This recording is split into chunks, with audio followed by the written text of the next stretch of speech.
গত 15 দিন হয়ে গেল ছেলের অ্যাপেন্ডিসাইটিস অপারেশন হয়েছে, আর হঠাৎ করে দুপুরে ফোন এসেছে যে ওর সেলাইটা কাটতে আসবে। তো যাই হোক, এতগুলো দিন যে সুস্থভাবে আমার বাবু শোনা আছে, এটা কিন্তু ভগবানের কৃপা।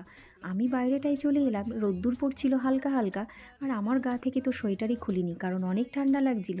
এদিকে ঠাম্মা নাতির মধ্যে বেশ গল্প জমছিল, আমি আবার গল্পগুলো শুনছিলাম। বেশ ভালোই লাগে শাশুড়ির মুখে গল্প শুনতে।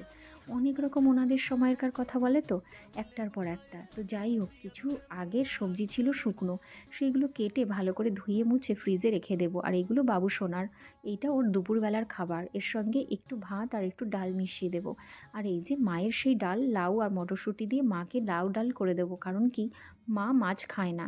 ওনার জন্য একটা আলাদা করলাম, ছেলের জন্য আর মায়ের জন্য আমাকে আলাদাই কিছু ভাবতে হয়। তো যাই হোক, এটা ছেলের রান্না নয়, কারণ ওর রান্নাটা সম্পূর্ণ তেল ছাড়া, কোনো মশলা লঙ্কা নয়। আর এটা সামান্য তেলে একটু জিরে আর একটু তেজপাতা দিয়ে মাকে এই ডালটা করে দিলাম।